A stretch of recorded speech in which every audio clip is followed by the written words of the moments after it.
tonight we're really happy to have Cynthia Hoffman with us. As you all know, she's done some pilgrimages. I was thinking tonight is not a good night for an outdoor pilgrimage, but it's a good night to be inside to hear her experiences. She's a daily money manager professionally, and especially works with senior citizens in their transitions in life. And so we're very happy to have you and look forward to your talk. Thank you. Thank you. Okay, well, so repeat after me. Okay, ready? Buen Camino. Buen Camino. Buen Camino. Buen Camino. Here I am with my pack. Buen Camino means good way in Spanish. And it's a phrase that every good pilgrim will hear repeatedly every day, all day, when you pass people on the Camino. So, Buen Camino. I want to take you on a pilgrimage today. Take you on a little mini pilgrimage, a little experience of some of the things that I've gotten to see and gotten to do.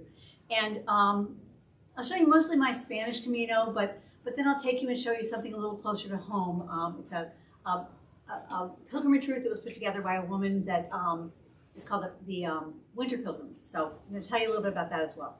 The first time I heard of Camino, though, and there's some articles over there, you can take a look. I don't have the first article, but there was an article in the Missourian. I was raising twin boys. I was at home, and I saw this article, and I thought this older woman had walked the Camino in Spain, had never heard of it. And I read the article and thought, I want to do that. But life intervenes. I was busy. Things move on. Forgot totally about it until 2017. I walked into a pool party that was given by my yoga teacher, and Joette Reedy of the Happy Apples folks here in town showed up a few minutes after I settled in, and I knew Joette from our kids. We had done the pool thing together with the kids, the swim team. And I'm like, Joette, it's so good to see you. What's new with you? And she's like, I just got off the Camino. And I'm like, hey, I actually know what that is. So we talked, we chatted. She told me she was excited. She was telling people what she had done. She had walked the Spanish Camino to Santiago. She had walked the Camino Frances. And we got together later. She told me more about it, helped me, and kind of inspired me to think about taking the journey myself. So in 2017, I began dreaming of doing the Camino de Santiago, which is one of the world's famous pilgrimage routes. It's a historic walk, and I'll tell you a little bit about the history in a bit. But the Camino Frances is only one of the routes. The Camino de Santiago is actually a whole series of routes, and you can see, if you come up here later, you can see one route here. But there in Spain and all across Europe, actually, there are pilgrim routes. So you can walk from Eastern Europe all the way to the cathedral at Santiago. You can walk from across Spain, you can walk from Madrid or Barcelona or Salamanca. There's a myriad number of routes that are available to people, but the most famous one is the Camino Frances. You are walking on the Frances 800 kilometers from the French Pyrenees and over the French Pyrenees at the very beginning, across the entire top of Spain. And all along, you're going to see arrows like this. If you're a tourist and you've been to Europe, you've probably never noticed these arrows. I've been there numerous times.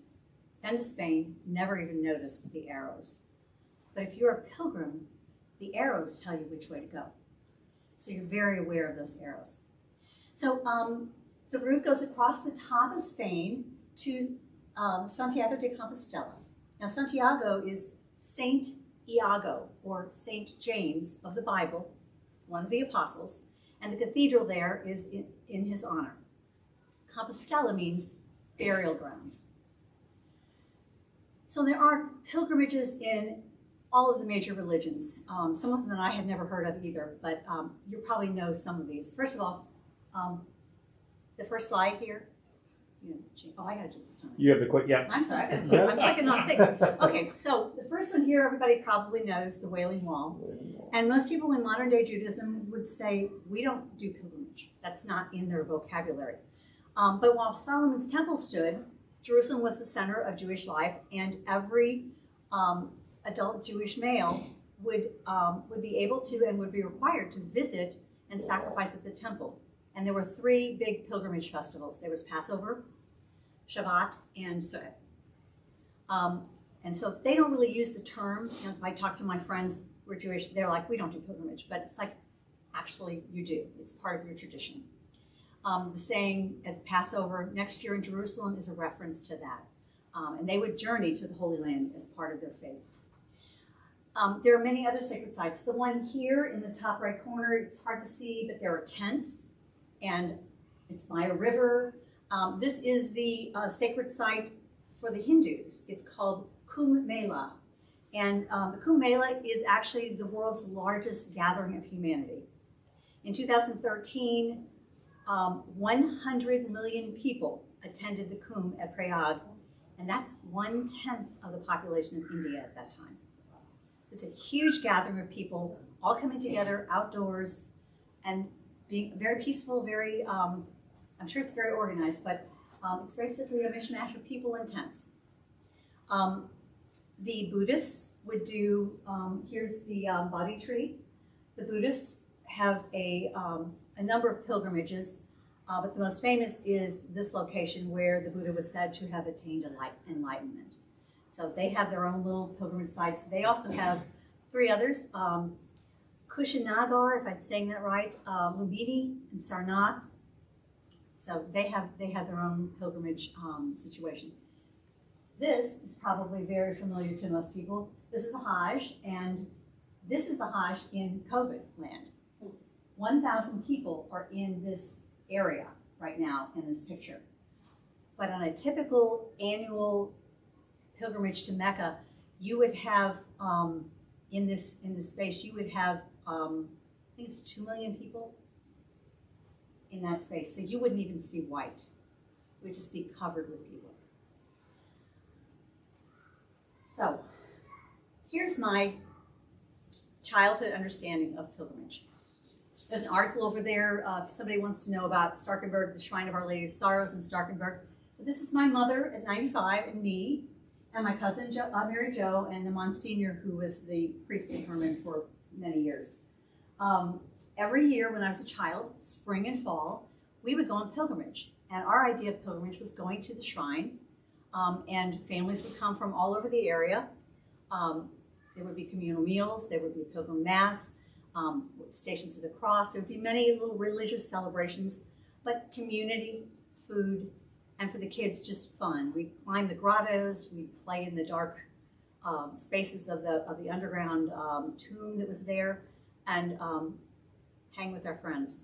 So that was my understanding of pilgrimage, but this is a dictionary definition of pilgrimage. It's basically a journey. Contrast Starkenberg with the journey of the Camino. 12, 15 miles a day of walking all day essentially, in a country where Spanish is the primary language. Huge doubts, huge doubts. You know, can I do this for 40 days? Can I do this for a month? What's gonna happen when I get there? My husband said, you want me to go with you? I think I want to do this on my own. It's a pilgrimage. It's supposed to be challenging. It's supposed to be different. But, you know, the question of safety is there. Injury, all those doubts are what make it pretty staggering in terms of undertaking. So I think I was talking a little bit about the definition of pilgrimage here somewhere. Essentially, I'm sorry, I'm going backwards here. Okay. Pilgrimage is a journey, and it has a level of transformation as part of it. So there's kind of 3 pieces. You're going on a journey to a specific destination. There's going to be some difficulty there. There's going to be a challenge. There's going to be something that you have to overcome, whether it's physical, mental, spiritual. One of the women that I met was newly widowed. She was struggling with that. Everyone has their own life and their own challenges, but you go on pilgrimage for a reason, and you may be trying to deal with something like that. The third piece is you're going to come out of it on the other end with something new. You're going to be transformed. It may be a sacred transformation. Typically, there is some sacred element to a pilgrimage. So these are kind of the slopes. Yeah. No, we're not sure what's going on. It just washed out a little bit, so. Oh, it's probably just, yeah. Oh, there it Okay, is. so here's the simple pieces of the process, but let me tell you a little bit about the history of the Camino. Like the shrine, there's a tremendous amount of history involved in the Camino route. It's a history lesson of the Middle Ages. The footpath that leads to Santiago has been walked by countless pilgrims through the 1300s until the Black Death arrived. So, 6th, 9th century, somewhere in there, until about the 1300s. The height of the pilgrimage time, 1,000 pilgrims a day were coming into Santiago. For the Middle Ages, that's a lot of people. The history begins with the discovery of what is purported to be the bones of James of Zebedee, the apostle, that was found in or near the site where the cathedral is built. And the Pope, Alexander VI, officially declared the Camino as a sacred pilgrimage route, which then made people start to go.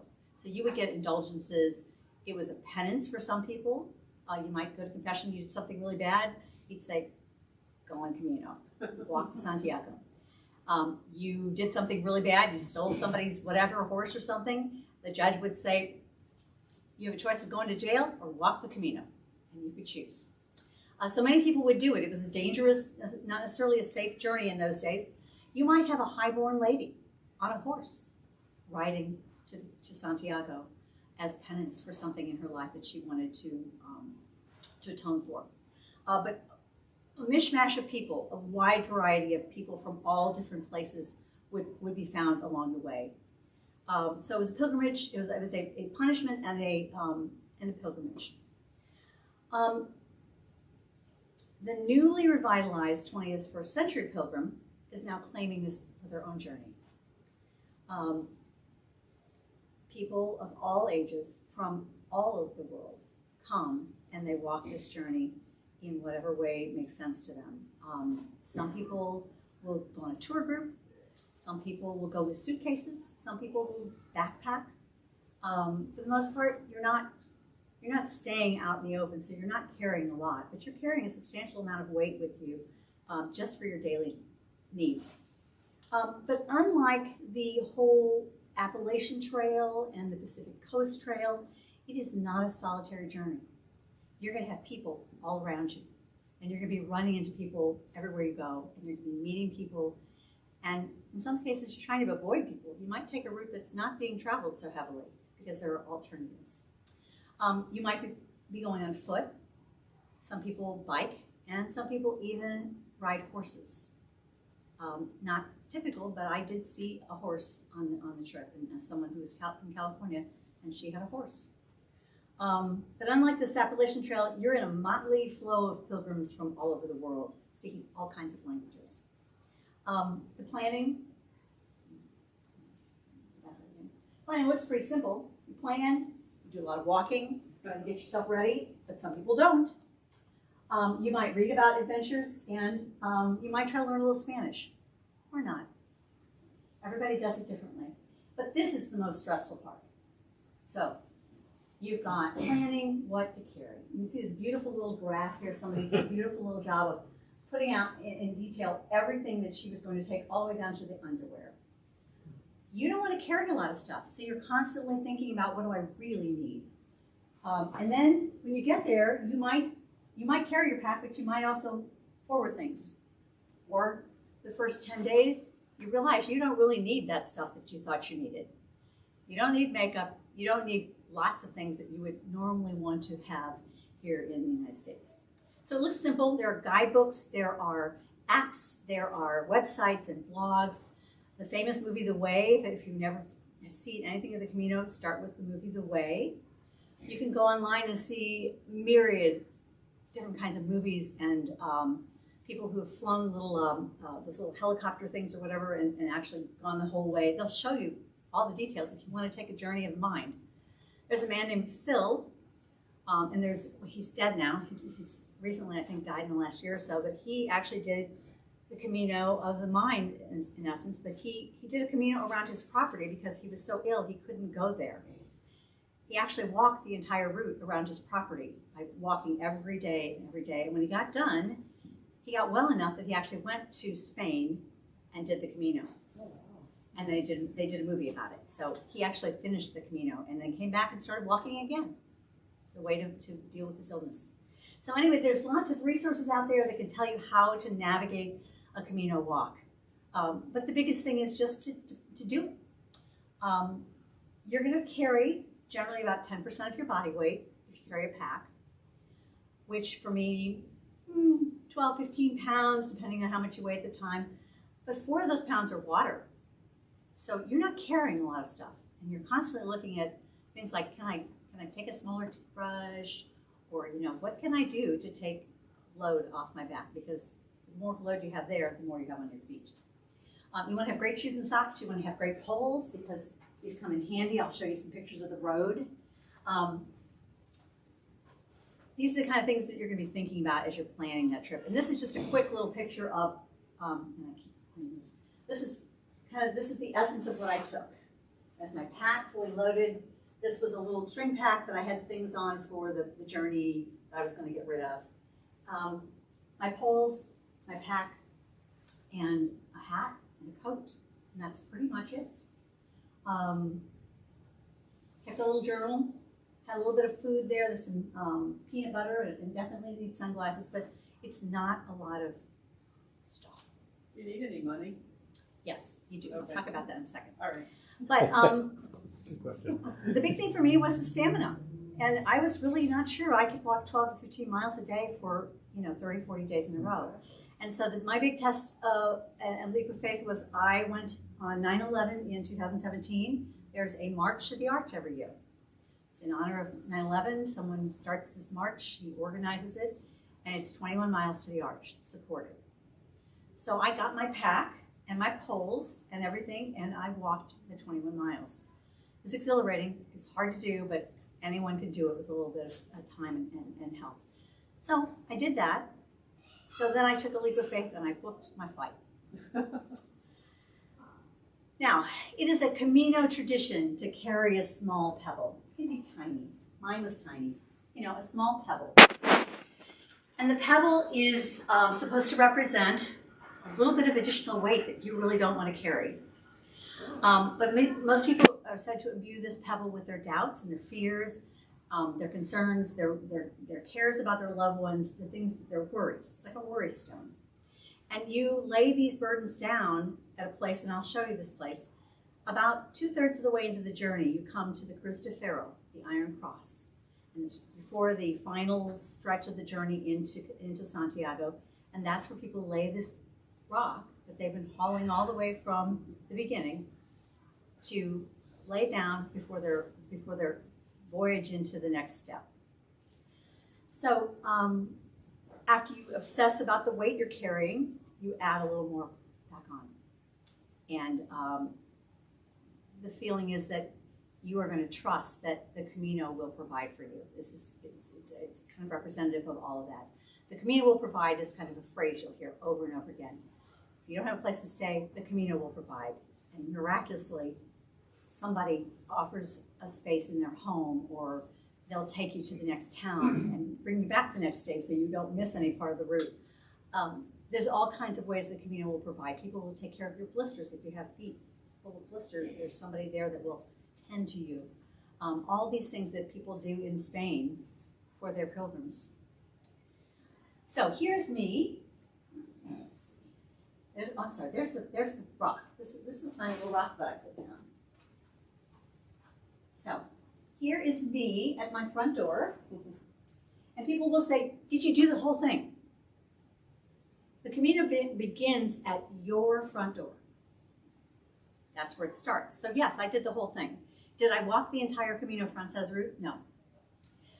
The Frances route starts in France. You walk over the Pyrenees. You get to roughly Pamplona, and it's a couple of days to get there. So no, I didn't walk over the mountain. I know what mountains look like. I wasn't looking to injure myself at the beginning. I started in Pamplona, home of Ernest Hemingway and the Running of the Bulls. Wonderful little place to start, easy to get to. It's in the Navarra region, and you asked about the cost. Average cost in 2018 was like 15 to 30 euros a day. Not a lot of US dollars, in terms of, it's not a lot of money. So it costs me about $1,200 to $1,500 of American money, plus my airfare, which is the big piece. So very inexpensive to do, but you're traveling on your own. Your feet are taking you everywhere you need to go. So it's really housing and food. So I spent 30 days traveling. I actually did cut things short because of my kid went to Austria and I decided not to do 40 days. So I did 30 days. I traveled 793 kilometers in a variety of forms. I did not walk every piece of that. I walked most of it. That's about 450 miles. And I think I walked about 400. So that is the start of my journey. And this is where I started. These are my shoes. And this is the shell, which is a symbol of the Camino. And the shell has rays that all come to the apex there, and that is symbolic of everybody's coming from wherever they're coming to Santiago. So you will see these markers, just like the arrow, all over the cities, and that's your pathway. If you go somewhere and you don't find a marker, you've probably taken a wrong turn somewhere. Again, you won't notice these because they're not important to you if you're a tourist, but they are important to you if you are a pilgrim. So here is a typical day. This is the first day's walk in elevation. It's about 2,200 feet up, and going down is definitely the harder part. But a typical day, you'll get up in the morning, you will put your pack on, get all your stuff ready, you might have a little bite to eat, walk for 2 hours, stop for second breakfast. Everybody stops for second breakfast. 2 hours in, you need a little food. What? Like a hobbit. Like a hobbit, second breakfast. Then you walk for a couple more hours. Maybe you take your shoes and socks off, let your feet air out, and you stop and have a little lunch, and you walk for 2 more hours. You find yourself someplace to stay for the night. Sometimes you need to plan ahead, but mostly you just stop at the first place that you feel like stopping. Can you sleep out? Typically, no. Camping is not a big deal in certain places. Camping, Certain places sleep they won't out. let you camp. Oh, sleep out, on the ground. People do it occasionally, but mostly it's so inexpensive that most people don't, and it's not really legal. In many places, it's not legal at all. So, first day, this is where you get to. This is about 4 hours in. This is a very high place. You see the valley down here. This is a little inset that I'm going to tell you about that tells a little bit about, gives you a little historical view of the Camino. But when you get up here, it's like Don Quixote and Man of La Mancha. There are windmills all across the hills, about 40 of them. So it's very scenic. It's a really big, someplace that most people have seen pictures of. And it's called El Alto del Perdon, the Mount of Forgiveness. And this sculpture here is a history of the Camino in miniature. So this first person here is the beginning of the Camino, the person who was scouting the route and developed the whole idea of even going there, followed by 2 pilgrims who are following that person, and the Camino is starting to become popular. So they represent kind of the growth of the Camino in terms of the numbers of people. Following them is a group of 3 that are the merchants. So once people started going, people want to make money, the merchants would follow them and provide services and food and other things along the way. So that was the heyday in the high point, 11th, 12th century. Following that, the Black Death came along and everything just stopped, kind of like now. There wasn't much Camino during the beginning of the pandemic. All the way through the mid-20th century, there was the Spanish War, the Civil War, and then Francisco Franco through 1975. So not much was going on because there just wasn't, the unrest was just too much. But there was a man who reinvigorated. He went and found the route. And these people at the end here, actually this is kind of the merchants, these people at the end here are the beginnings of that resurgence. They're showing that it then again rose in popularity and is now quite a substantial draw, not only for people wanting to come there, but for people who live in many of these little small towns where there just isn't anything. So here's one place that we stopped early on. All along the way, you see beautiful things that you just wouldn't see if you were not a pilgrim. This is Puente La Reina. It's called the Queen's Bridge. The queen in, 11th century, local queen built this 6-arch Romanesque bridge because the ferry people, ferrymen, were robbing the pilgrims blind. So she built the bridge so they wouldn't have to pay the ferrymen. And the town grew up around us. The town's about 2,800 people. I stayed in a little albergue that I'll show you in a second. It was a little 36-bed albergue. These are the places that only pilgrims can stay. If you have your Compostela, your credential, sorry, this is a credential. If you have this, you get admitted to all these sweet little albergues. Many of them run by people, sort of like a bed and breakfast, only very inexpensive. And it's part of like a ministry for these people. They do this and they work and serve the pilgrim trade. And they have little stamps on here. You'll have to come up and take a look. I have 2 of them actually out of this journey because they ran out of space. So anyway, this town grew up around here. This credential that I showed you is actually the predecessor to our passports. Huh. So 2 sellos a day, 2 stamps a day, or not 2 stamps, but a stamp everywhere you go actually. So you can sort of see your journey. You can see all the little bars you went to. I wrote a blog about that, hanging out in bars. The bars are not like our bars. The bars are where everybody goes. So that's where you go to get your coffee con leche and your little bit of Spanish tortilla and all the things that they're the places you go. It's a different kind of lifestyle, and that wonderful coffee they have, the coffee con leche, is amazing. All right, I'm going to show you a little bit about the roads. So you're walking across this beautiful bridge. This is the original Roman road from the Roman days of Christ. The Romans, as we all probably remember, were fantastic builders. And you can see the remnants of the road and the cobbles. It's definitely worn down. It's definitely not what it was, but the bones are there of how amazing the Romans were. I'm going to tell you a little bit about that because I think it's fascinating. The original Roman roads in the country of Spain totaled 10,500 kilometers, 6,500 miles of road in ancient times, built by the Romans.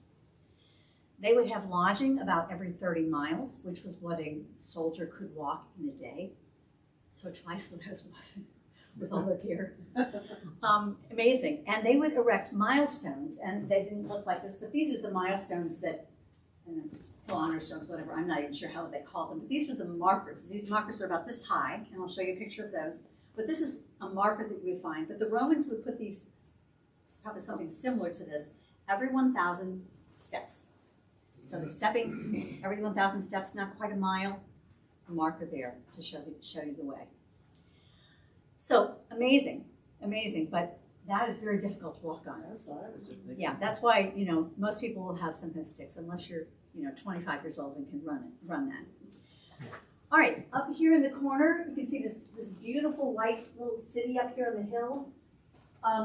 Takes about 2+ hours to walk from probably where I'm standing to that city. It looks like it's right there, but you just keep going, you keep going. I ran out of water going into Syracuse. Syracuse is the name of the city.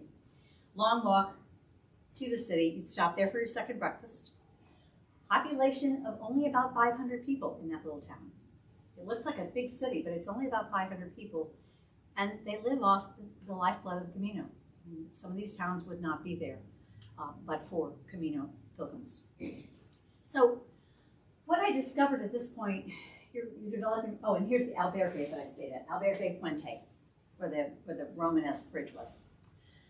So what I learned at this point in the journey, this is not quite 10 days into the journey, is that it's a very simple process. The pilgrim journey is very simple. You follow the yellow arrows. You walk until you get tired. You sit down, you rest a bit. You get up and you walk some more. Maybe you eat a little bit, and then you walk some more. You never pass up the facilities, if you know what I mean. Never. The first thing you do when you get in town, stop at facilities. You find a place to stay for the night, you sleep, you rest, you talk, you repeat. And every day you sink a little more into the everydayness and the silence of the Camino. And you become part of that motley flow of people that are heading all in the same direction. In the camaraderie of the people, and you get to focus on the beauty of the land around you and the interesting things that you wouldn't see as a tourist. Here's another thing that I think is This is my next stop, Villa Tuerte. Beautiful name, Twisted Village. Just beauty everywhere you go. And then, of course, is the friendship and the food. This was a group of people that I met one of the first nights I was out. We didn't walk together, we didn't know each other from Adam, but we spent a night in a room with about 12 women. And, we had dinner together. And what did we have? Paella. Wonderful, wonderful paella. They'll feed it to you all the time because it's very inexpensive to make. The seafood is pretty readily available there, and of course rice is very filling. So it's not an expensive thing to feed pilgrims. Usually crusty bread and a little bit of wine, 5 to 10 euro a night for dinner if you eat at the albergue. Breakfast is usually a Spanish tortilla. It's essentially like egg and potato together, very simple, nothing spicy, just kind of plain stuff. Or you might stop at the bar and have a little sweet roll and coffee con leche. So this is the kind of thing at an albergue, there's always someone there to meet you. There's usually someone staying and enjoying the way. Along the way, you can see all kinds of interesting views and touristy things. These are the vineyards, very familiar to us, but different. They're different than our vineyards in terms of how they trim everything and how they manage everything. It's not quite so farm-like, it's more rustic.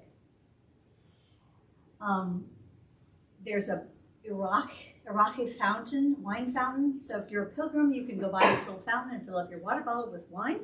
It's not like great, but if you're a pilgrim, it's free. And so the kindness of strangers, they just make it available. It runs, all day. This is wonderful festivals that you have to get off the trail and decide to spend a little time. This was a market day, and you can see how beautiful everything's displayed. It's once or twice a week they'll have market day in a little town, and if you happen to go through, you definitely want to stop for those kinds of things. Tapas Festival, Logroño, 10 days in, people are hitting the wall.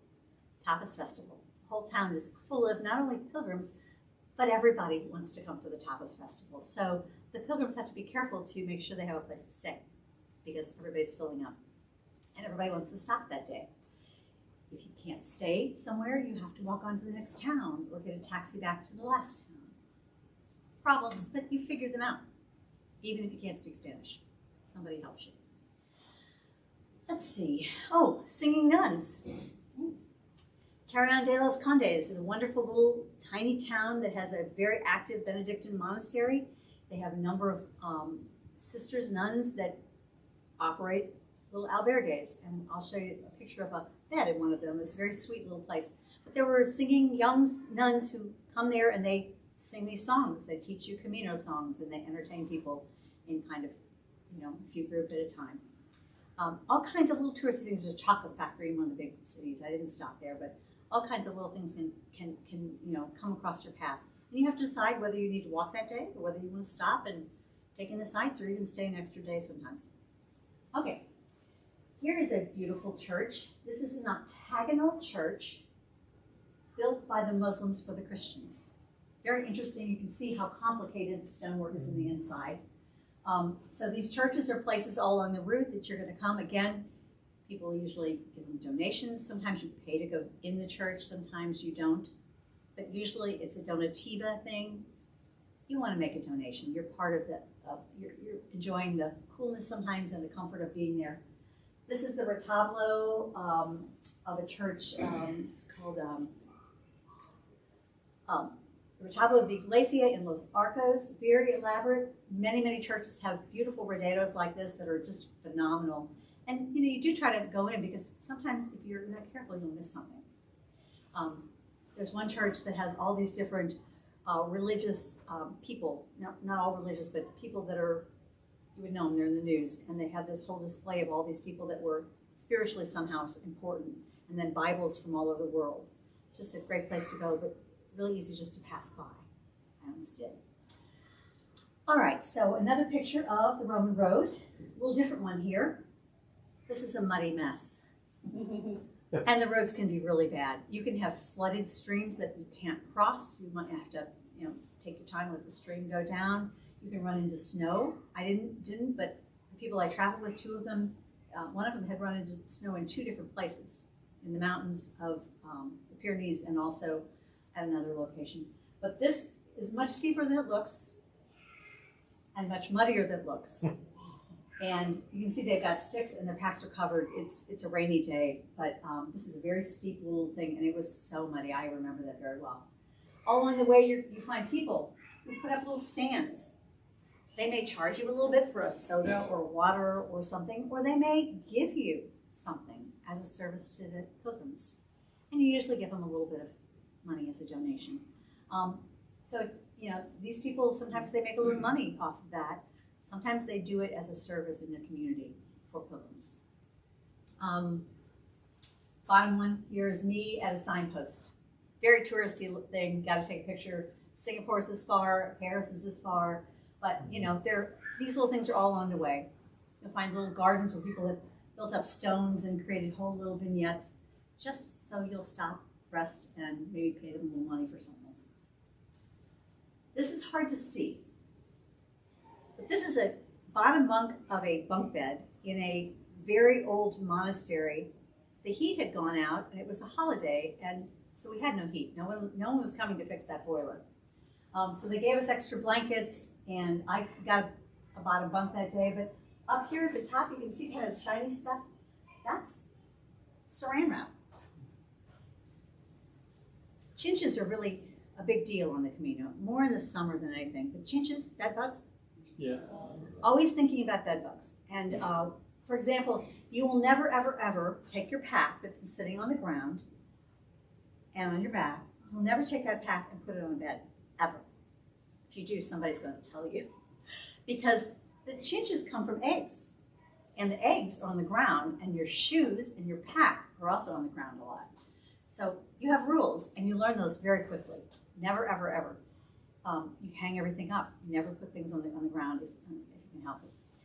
And the albergue owners are very conscientious with that sort of thing. It's very important not to get in trouble with the health people, because most of these places are extremely clean, and they really do a very good job, even in the municipals, of cleaning and having them ready for the next group of pilgrims. These are two different albergue meals, different places you can see, but you can see they're some of the same people. When you travel, you kind of go in herds, and people will come and go. Maybe you'll pass somebody one day and they'll pass you the next, but you kind of tend to go in herds, and so you'll see some of the same people. This guy on the right, he's almost in the same place, it seems like, but it's a different place. So you will see people over and over again, and some people have what they call a Camino family. They'll meet some people that go along, and they will just track the whole Camino together. Again, I'll show you something about that in a second, because I think it's really fascinating to see how this works. But the evening dinners, maybe €5 to €10, depending on how fancy they're going to make it. And that's optional. You can make your own meal if you want to somewhere, or you can go out to eat at a nice restaurant if there's one around. All right, Camino magic happens. This group of women, and here's some signs. You can see the Camino signs. There's alternative routes. You can do the Roman road. You can do a separate route. But these women are all American. And these women had a Facebook group that I was part of before I left for women who were going on the Camino solo and wanted to have people they could maybe catch up with over time. But I ran into them because I went into a bar and had coffee con leche, and I'm sitting there, and they walked in. We struck up a conversation because we had the backpack, we had the shell, we had all the stuff. Come to find out, these were the people that put the website together, or the Facebook page together. Oh, wow. In the middle of nowhere. So we started chatting. This bed up here, I told you about the nuns. There was a room of about 30 beds like this. We got to not have to sleep. You don't want to sleep in bunk beds if you can get by with them. But these nuns had a wonderful little place. They had a meal. They had great location. And as you can see, the beds were very neat and clean and tidy. But there were probably 30 people in that room. Can you imagine the noise? You can't. You really can't. So anyway, earplugs are a big deal unless you're a good sleeper. I'm a pretty good sleeper, so not a big deal. Here's just a little picture of the place where you store your shoes. You're never going to take your shoes in your room. You take your shoes off, leave them at the door in some kind of cubby like that, because you don't want, again, the bugs to be anywhere near your bed. Here's a typical scene that you see more than once. Herders, sheep herders. It's amazing. You think that life has changed so much, but they still have sheep herders, and I think I probably saw at least 3 of these. I walked through several fields of cows. It's very, this is very unusual. This is much more normal of a scene. But this girl is also a Camino magic thing. I stopped at a little albergue to stay. She wasn't staying there, but she was visiting friends who were staying there. But she was in another place. She knows Joette, and she actually walked Camino the first time Joette Reedy walked, the gal that inspired me, and they were Camino family. So I ran into her, just happened to strike up a conversation. How we made the connection, it's anybody's guess. Another Camino connection. Cristofero, we talked about that. This is the Iron Cross. This is where you put down your burden, and you know you're on your way. You're almost there. You still got a ways to go, probably 5-7 days. I don't remember exactly, but this hill is just filled with people's stones. They'll stop and take a picture or pray or whatever is important to them. But you put your stone down here and you're ready for that triumphant walk to Santiago. And this is Ocebrero. I'm not sure how you say it in Spanish. It's got a lot of vowels in there. But Ocebrero, it's a mystical place. There's a beautiful valley and you're up on a big hill and there's a church there. It's a reconstructed medieval church. But the legend says here, high in the mountains, the Holy Grail was hidden. Who knows? Legends. This is the tombstone of Elias San Pedro, the man who reinvigorated and remapped and remarked the Camino. So his tombstone is there. And again, here's your Roman road, a little different, but it's not all like this. You know, some of it's very much like our Katy Trail, which we'll see in a minute. Some of it's wide and beautiful. You can have a day where someone goes up high in the hills, or you go down by the river on a nice path, a nice wide path with the river flowing and sounds in your ears. It just depends on what you choose that day. Here's the marker. Here I am, and it's hard to see, but there's a lot of graffiti on this marker, but it's like this marker right here in larger. This is the 100-kilometer marker.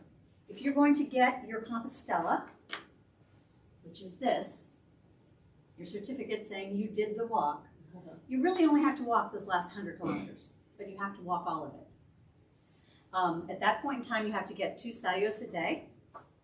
Unless you're on a bicycle, then you have to go 200 kilometers. So if you're on a horse or if you're walking, to get this Compostela, you have to at least go the 100 kilometers. Many people get on at this point. They come to walk Camino, they walk their 100 kilometers, they get their Compostela, and they go home. Everybody's journey is different, and you know that's no better, no worse than anything, but it does get a lot more crowded at this point. And of course, here we are, coming into Santiago. You see the sign, you think you've made it. You've still got about 2 hours to walk. But this is a group of Korean women. I met them very early in my trip. I lent one of them my iPhone charger, and we found each other all along the way. And the last night before we walked into Santiago, they showed up the place that I was staying at. So the next morning we got up, first time I ever got up in the dark. Most people are crazy, they get up in the dark and they're walking. It's like, I want to see where I'm going. But we got up early because we wanted to get to Santiago early and walked in the dark with them, and we almost got lost.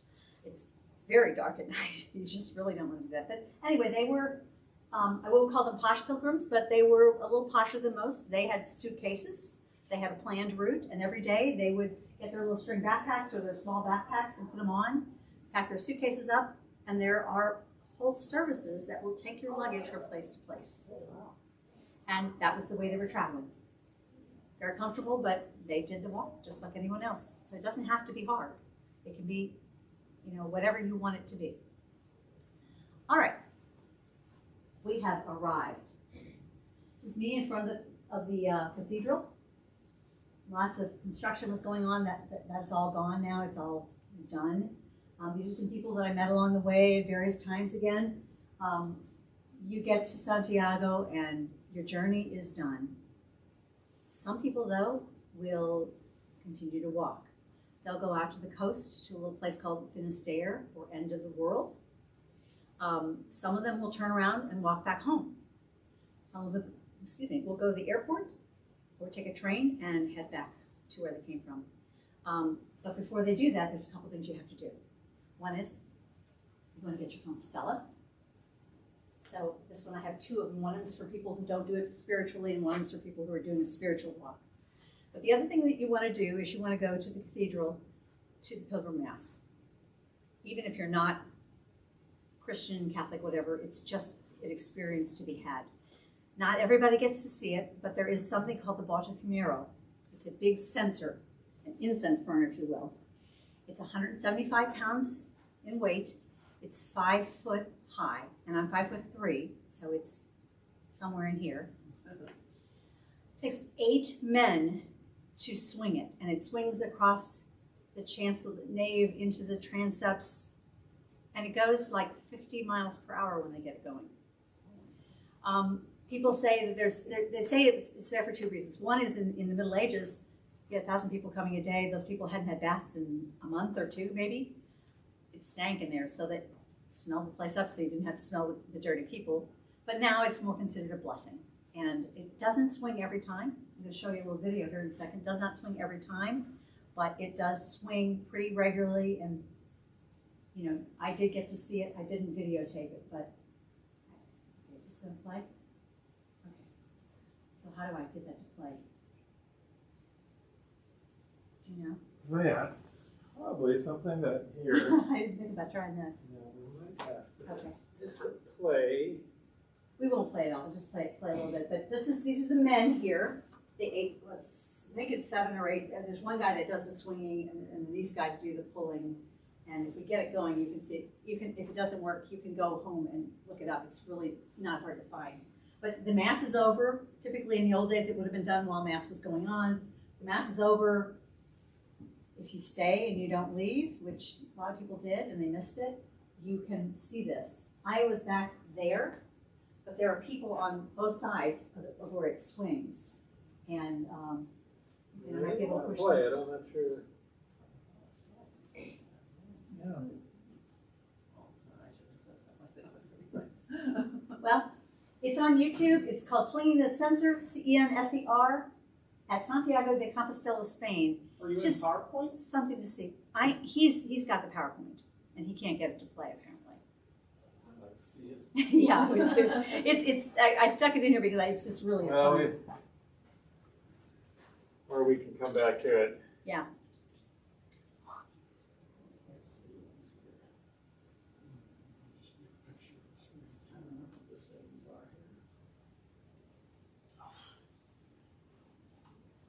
Yeah, we'll come back to it afterwards. We can look it up on There's- YouTube afterwards if you want, and we'll just We'll look at it. play it afterwards.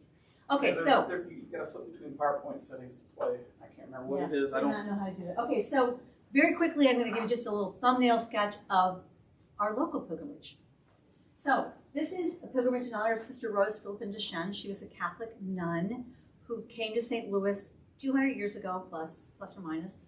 And she was an educator. She built the Academy of the Sacred Heart in St. Charles, as well as other schools in the area, and worked with people to educate children. She is beatified. No, I think she's a saint. She's a saint. Mhm. But anyway, the 200th anniversary was just a couple of years ago, and a woman by the name of Anne Stephen, she's called the Winter Pilgrim. You can again look her up. Very interesting person. She was a nuclear engineer, I believe, and she's dedicated her life as a mendicant pilgrim. She founded the Society of Servant Pilgrims, and they're out of the Archdiocese of Denver. And now, as of 2015, that is an association of the Christian faithful under canon law. So it's like an official thing. And she is the only pilgrim right now that is mendicant and solo as far as walking all kinds of pilgrimages. But she organized a pilgrimage a few years before the anniversary, and then the year of the anniversary, she walked with a number of people and led the pilgrimage to the cathedral downtown. It's about 300 and some miles. Takes about 25 days, and unlike the Camino, it is not as well well, it's not marked really that well Right. until you get to the Katy Trail, because we did take the trail from the beginning. But the structure's not there, so the infrastructure's not there. So she was educating people all along the way. This is what it means to be a pilgrim. And now they're like, send more pilgrims. They like the idea of people coming to their little towns, and they will put you up. I mean, they'll put you in their homes and feed you and be part of that whole movement of generosity. So anyway, this was organized. It starts in Mountain City, Kansas at her shrine. And you walk country roads and the like until you get to the Katy Trail. And then you hop on the Katy Trail and go to the Academy, or in the case of 2018, all the way to the cathedral. So it's quite an interesting little journey. And Anne, getting to walk with Anne was quite an interesting situation. She's quite interesting, has done a lot of very interesting pilgrimages. She both leads them for other people, and then she walks solo. So for example, and I know we're running a little bit on time here, I'm going to try to finish this up here quickly. A few years ago, she walked from Sweden to Norway. In the middle of winter, she walked up to the northern part of Norway where the Sami people live, and she visited them. And she survived. It's amazing. I mean, she's done things that, she tells wonderful stories, but she's done things that you would not be brave enough to do. And she said, I've always been there's always been someone there to help. There's always been some place to stay. God protects the pilgrims. That's apparently in the Bible somewhere. Anyway, so this is the Missouri pilgrimage. It's very much Missouri. Waterways and highways and silos and farms. And I love this little mailbox with Paella. And I just think, it was very much a spiritual pilgrimage. Many of these people were Catholic that I was walking with, and prayer and pilgrim masses and pilgrim blessings, similar to the Camino, but in our own backyard, so much more accessible for people. We would stay in churches like this. We would sleep on the floor, or sleep on the church benches, or figure out a way to put something together so it was a little more comfortable to sleep. But these people, I believe, came and made dinner for us. The whole church community came and made dinner. A little tiny church with not a big congregation, but they were hospitable to us. This is the Amaret Community Center. We stayed there. The local gal, I think it's her right there. Oh, that's Anne cooking right there. We cooked for ourselves. There was enough food somewhere. We either brought food with us, or we got food in the little town of Amaret and made it ourselves. But they provided the space for us and were hospitable. So we were in these people's home. They made a beautiful dinner for us, but we were strangers who then became friends. And they were introduced to the idea of pilgrims and what that means.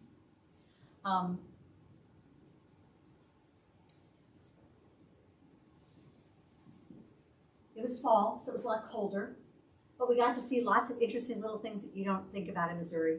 Here's the seven deadly zins. Somebody has developed a wine named the Seven Deadly Zins.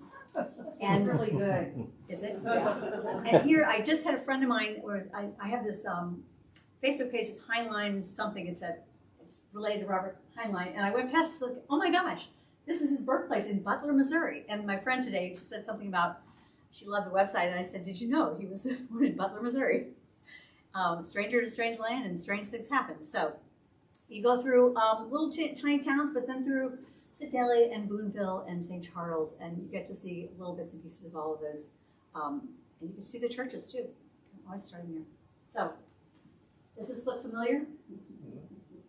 This is a beautiful trail to walk. It's not designed for walkers, it's designed for bikers. But we did find benches, and the one thing we did long for, on the Camino, you long for a door. Here, you long for a bench, because there can be long stretches where there are no benches. But the bicyclists don't care, they just go to the next bench. They've got plenty of legs. And this is a familiar scene, and it's my reminder to keep on moving. So I'm going to move on through that, and again, beautiful scenery. It was fall, Pilot Grove. There was a festival there when we were there. This woman here came from Kansas City. She came down another route and joined us. Catherine's there. She's from St. Charles. She actually led the Camino year, maybe this year, last year. I walked it again, and she led the Camino for the whole thing. She actually put the route together, and same route that Anne had developed, but she led it and made sure that there were spaces for everybody to stay kind of kept track of who was coming in where. And then finally, as always, someone has to sign our credential. So we had our own little credential. This is, again, that record of your pilgrim journey and where we stayed, who we stayed with. I've actually walked pieces of that twice. In Europe, it's not all that uncommon that people will not walk that whole 500-mile route in one go. They will do things like they'll walk 2 weeks here or a week here or a couple days here. I ran into one of the first nights, 2 80-year-old women, lifelong friends. Over their life, they had been walking the Camino and they were walking their last leg. 80 years old. Wonderful, wonderful people. So anyway, what did I learn? A little Spanish. Got a little Spanish in my brain. But I learned that there are lots of different ways to walk pilgrimage. Everybody does it their own way. There is no right way. There is no wrong way. There is no right route. You can do long walks, backpacks, strolls through your neighborhood. But a pilgrimage is a little different. It brings together those 3 elements. The journey, a kind of transformative journey of, something's going on and you have to work through it in your head, or you're spiritually having issues, whatever. It's an obstacle or a struggle or just a physical, boy, this is hard to do every day. And then an encounter with something that's sacred, an encounter with something that can transform you. That can be done in your regular life. One of the definitions here, life viewed as a journey. Life's pilgrimage. We can all do it. Again, the daily routine of essentials. When you come back from a walk like this, your first reaction is, why do I have all this stuff? And you're cleaning out and getting rid of, and you may do that over and over again, but you're ready to let go. And you understand burden and what that means in your life and how letting go of that burden can make a difference. My mother-in-law was very good at that. She was always getting rid of things. And at the end of her life, she traveled light. So you may get insights into life along the way. You may resolve some sadness. It's a journey that you don't know what's going to pop up in your life, but it's worth experiencing at one point in your life. So that's how it happened for me. Unexpected things happened. I took the leap, moved into my next chapter, literally taking a class called The Next Chapter that's put together by some Jesuits in St. Louis and people that have put together a little nonprofit, and they help people who are looking at retirement. So I did that. And as Bill said, I have my own business now, which I never thought I would do. So I appreciate having the opportunity to revisit my journey and to kind of remember again the lessons that it taught me. And I welcome you to join me and be a pilgrim.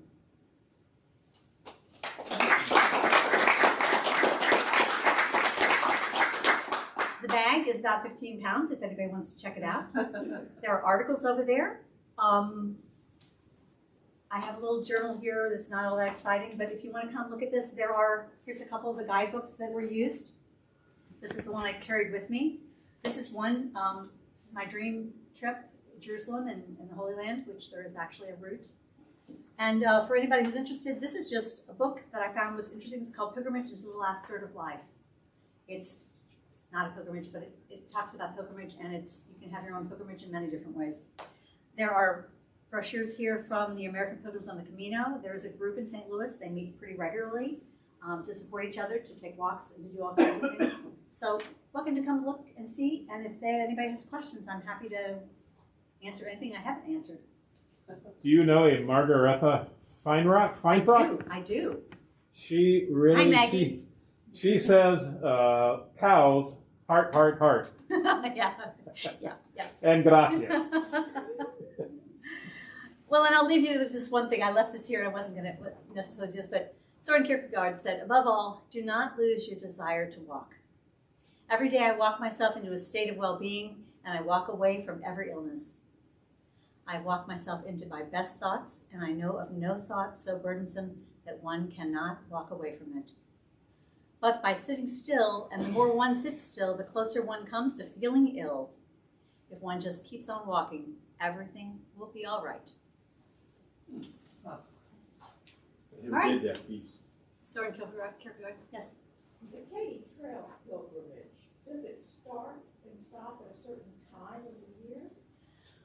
Well, I think she's done it in the spring and she's done it in the fall. And because the spring is so unsure, uncertain, and rain, that kind of thing. And there's some places where you have to go through some areas that have water issues, I think. We pretty much do it in the fall because it's nice to walk at that time of the year.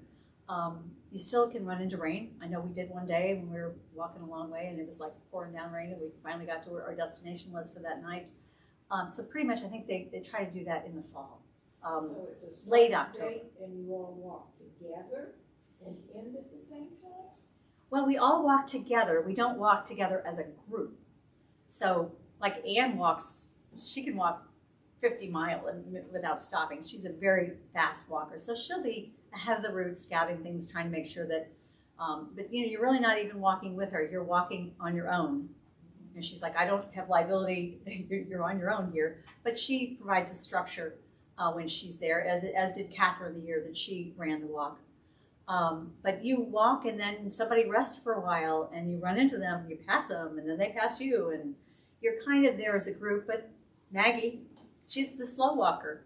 She'll come in late in the day. She's like, don't worry about me. I'll be along. Right, Maggie? Is she on this? I think so. So, yeah, that's kind of how it works. So what would it take to set up stopping points along the Katy Trail? Like those homes? Someone like Anne, who's willing to ask. She's a mendicant pilgrim. She does not have money with her. For the most part, she lives off the kindness of strangers everywhere she goes. And, she brings a lot to the table. She's entertaining. She cooks well. And, she's a character to have around. But, all it takes is really asking.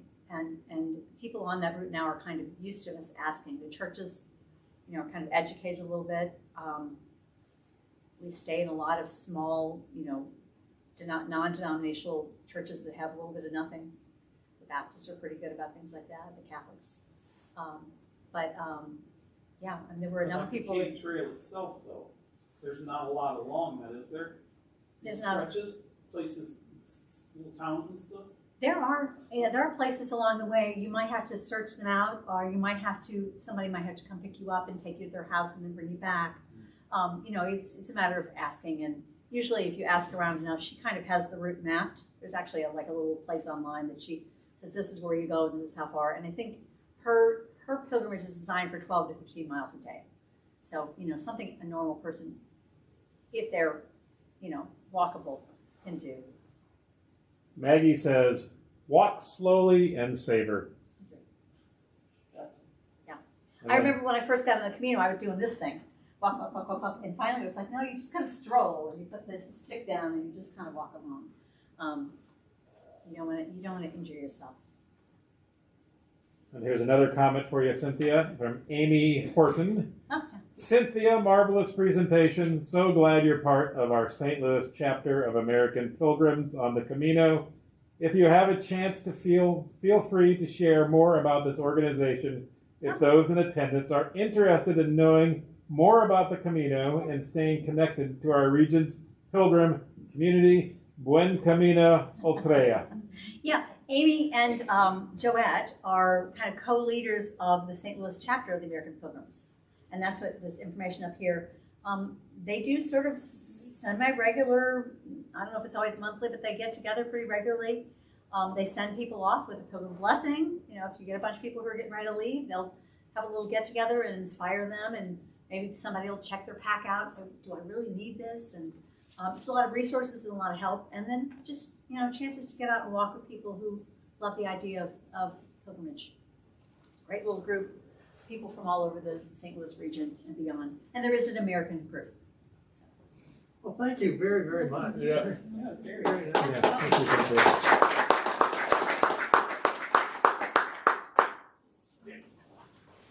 Did the water ever make you sick in Spain? No, Never. actually there was